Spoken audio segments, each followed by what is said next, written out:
telling the story for 60 years. For 60 years it has been the theme of Ian's life to tell the story. This he has sought to do primarily through his ministry, but also through exhaustive use of all the talents God has given him. Converted to Christ as a boy of 6 years of age, preaching his first sermon, albeit a very brief one, at the age of 16, ordained into the ministry at 20, founding the Free Presbyterian Church at 25, marrying me when he was 30, imprisoned at 40, and again at 42, awarded an honorary Doctor of Divinity at 40, elected to public office for the first time at 44, and many times since, leader of the opposition at 45, entering the European Parliament at 53, becoming leader of the largest party in Northern Ireland at 79, a free man of Ballymoney at 74, a free man of Ballymena at 78, made a Privy Councillor at 79, marking 60 years of ministry at 80, and in the interim living out the daily responsibilities of each of these roles, not to mention writing and editing, being a devoted father and grandfather, and the best husband, companion and friend I could wish for.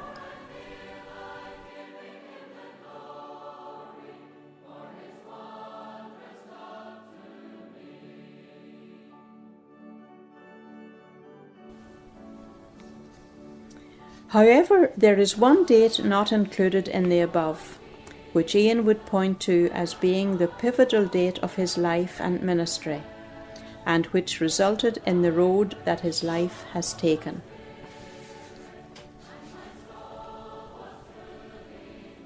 In the small prayer room of what was then the Ravenhill Evangelical Mission Church, Ian and 3 other men met for prayer. John Douglas, who incidentally was the first young man saved through Ian's ministry, Bob Scott, and Jim Welsh met at Ian's invitation for a special time of prayer. As Ian describes it, they met in the dark and went home in the dark, because that meeting began on the Friday night and continued right through until the Saturday night. God graciously met with these men, and extraordinary blessing has flowed through our province as a result. In the darkest times, through the mundane commonplace days,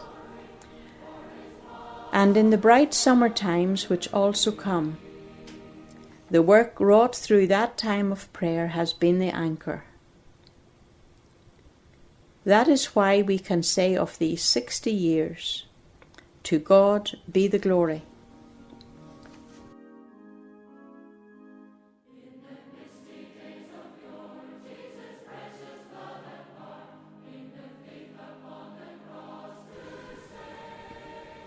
One aspect of Ian's ministry is his concern for missions. This compassion has infiltrated the ethos not only of his own congregation, but also that of the Free Presbyterian Church. A generous and practical support of missionaries and missionary projects is typical of his warm-hearted zeal for those in such work. Often he will say that a church which is not gracious to and concerned for missions will be a stagnating church. Meanness to missions leads to an impoverished church.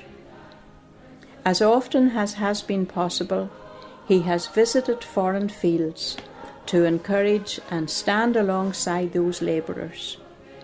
When this is not possible, he goes the second mile here and rallies prayer, financial support, and encourages others to help where they can. Standing alongside is a vital part of his ministry.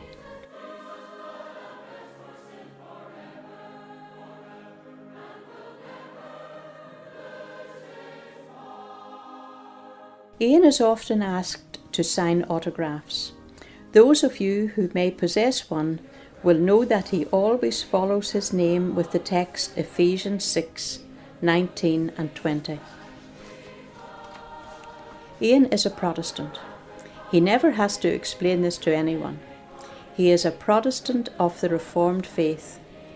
He has instilled into his ministry at every opportunity the importance of the Reformation, the history of the martyrs, the price paid by those who went before to ensure our religious freedoms.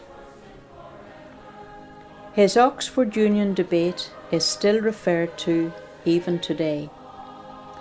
Daring to hold up the Roman wafer and calling idolatry for what it is no easy task. When, as a member of the European Parliament, he was denied his right to speak in the House against the Pope's visit, he chose to express his views by way of protest. Thank God for grace given for such a task. It is a well-documented protest from a press point of view. What is not so widely known is that this protest was instrumental in encouraging those who still feel Rome's oppression, and it was used to lead others to Jesus Christ. The man most outraged by Ian's protest was the Austrian member von Habsburg of the old Habsburg family.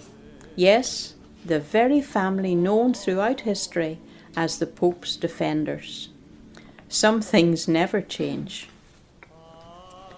In Westminster, he was suspended from the chamber for refusing to take back his charge that the then Secretary of State, Mayhew, was not telling the truth regarding his talks with the Irish Republican Army. Before the week was out, it was clear that talks had indeed taken place. Calling a lie, refusing to bow to pressure to do otherwise, was shied away from by others that day. However, God used that event to uplift the truth, and we received hundreds of responses from friends and foes alike, expressing gratitude for the truth having been spoken. Ian's imprisonments, and those of his colleagues, of course, were the most difficult times to live through, both from the family circles involved and the Church's point of view. Yet even in such a part of the journey, the all-sufficient One enabled Ian, the families and the Church to learn the truth of the words that he faileth not.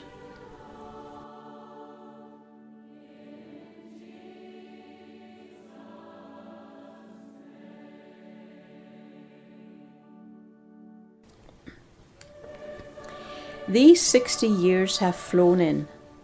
As we mark this milestone in Ian's ministry, in that of our own congregation and in that of the Church as a whole, we thank God with full hearts for Ian's readiness to bow his will to that of his Redeemer's, and for being prepared to run the race, not according to his plan, nor at his own pace, but according to that of his Saviour.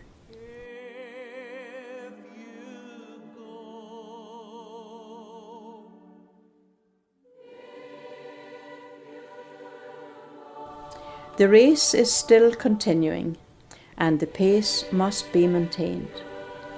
In recent months we have rejoiced in the healing granted to him, and we believe that the best is yet to be.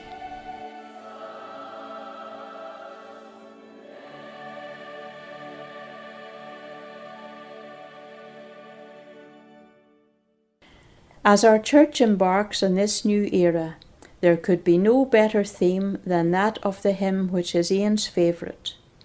There is a story sweet to hear, I love to tell it too. It fills my heart with hope and cheer.